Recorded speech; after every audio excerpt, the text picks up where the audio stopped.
things to look out for when you're signing a contract and when you're looking for publishers. And so Oh boy. I'm not going to try and make you like throw Action Lab like under the bus unless you want to, but really more just like kind of like information, like it can be kind of mostly positive, but just like these are things that you want to make sure that you are in your contract and are not in your contract. I can do that. Yeah, Yeah. absolutely. I can do that to the best of my ability.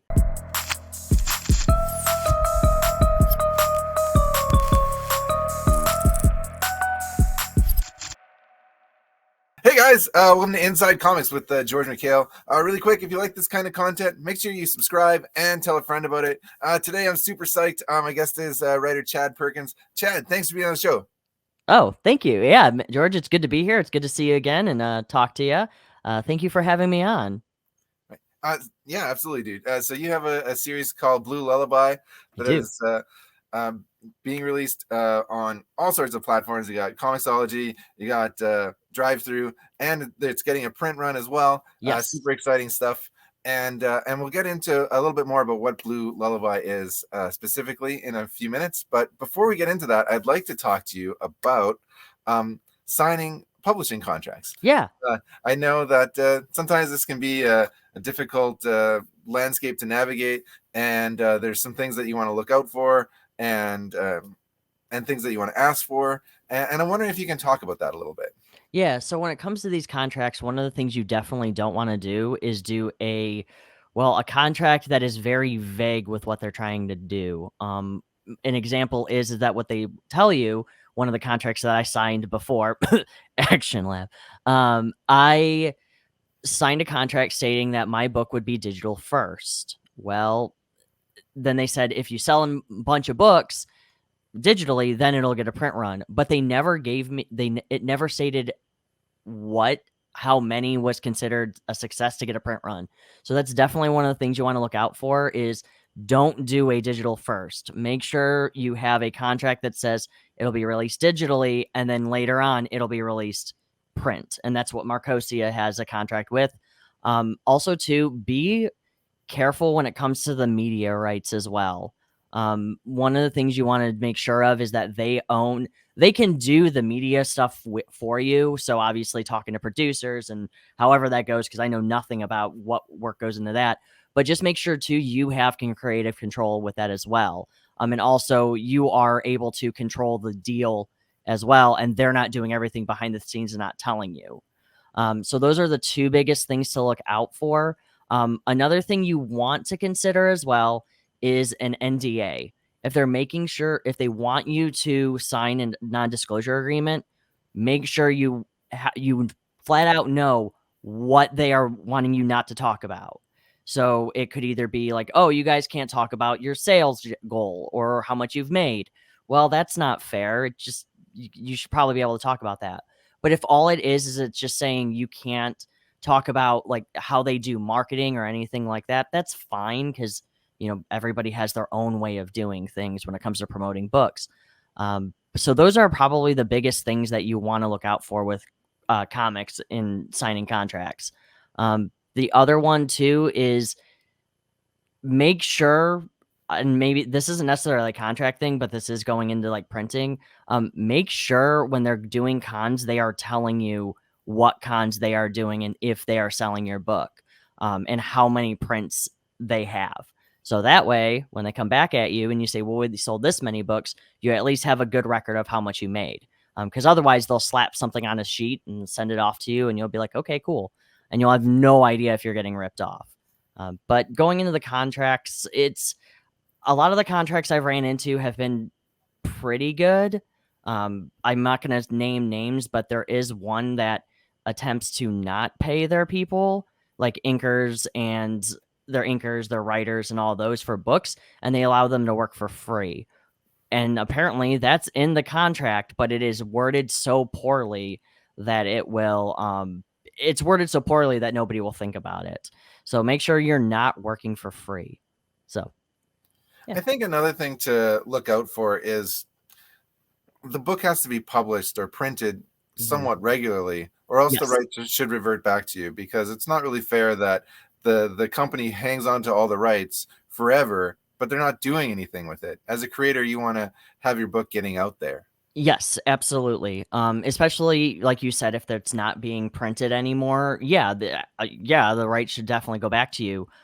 The other thing too is if the company goes under, please don't make sure that they're not going to sell off your rights to somebody else or some other place, because after that, your rights are gone.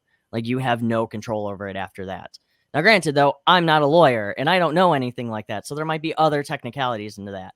But that is definitely also something to look out for. Is if they go belly up, make sure you're getting your rights back. Oh, and character rights. Make sure you are able to have control of your characters so you can use them in other books, or if you want to use them more for promotional material, because some places will take your characters and then you can't use them.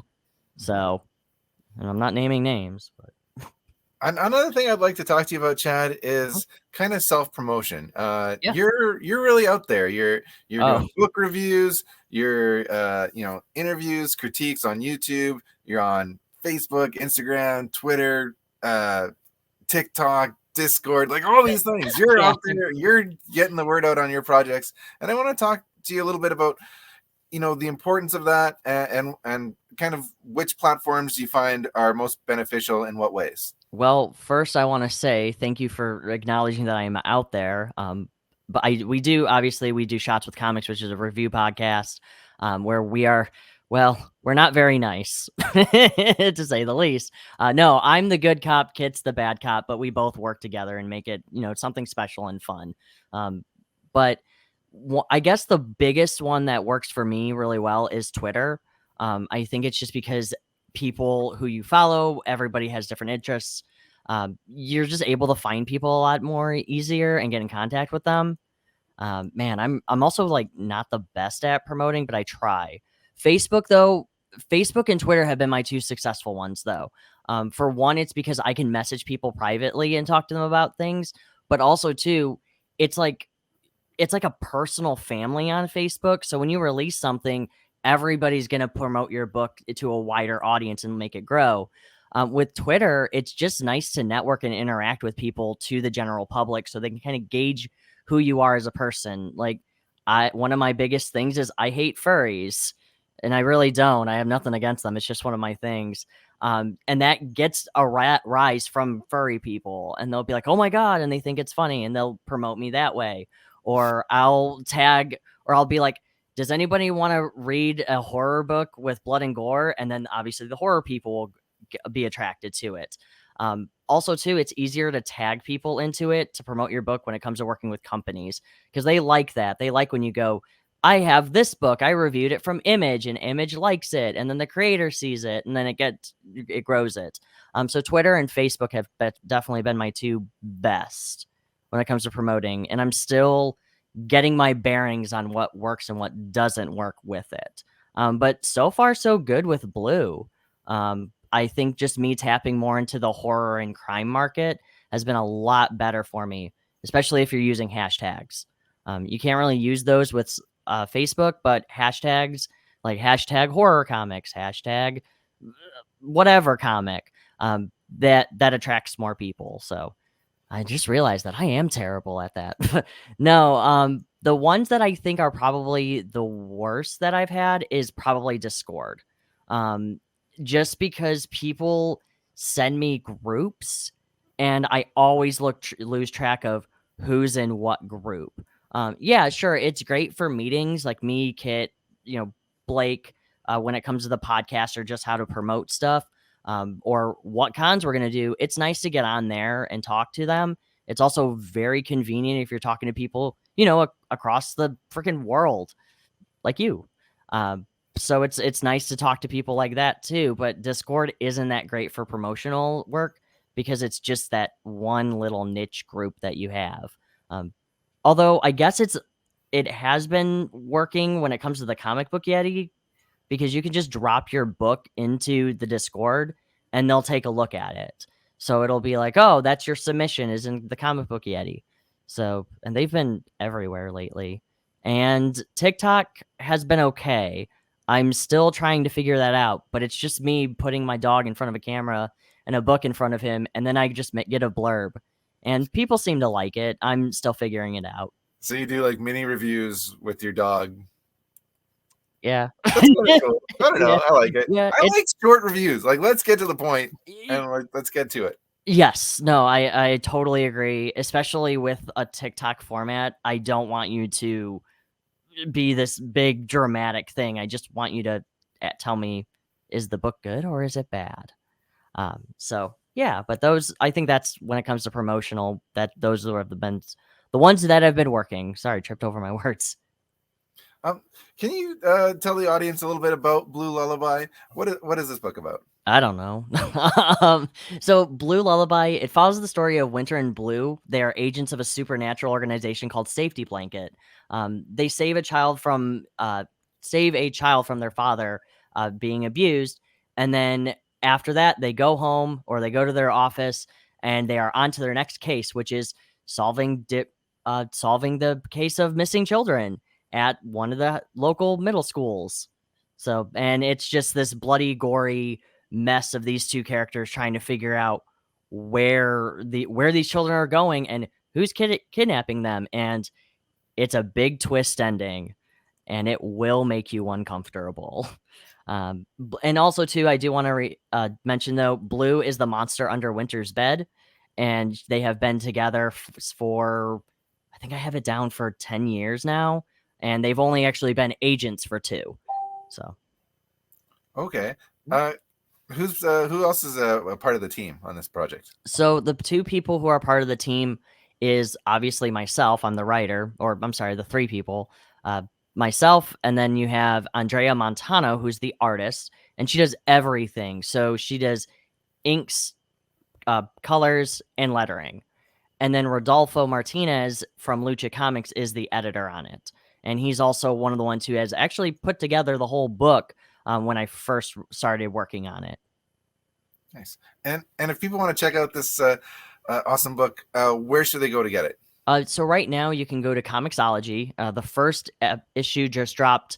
Both issue 1 and 2 just dropped last week. And then this week, 3 and 4 will be the last 2, because it's just a small little 4-issue miniseries. It does have, I am working on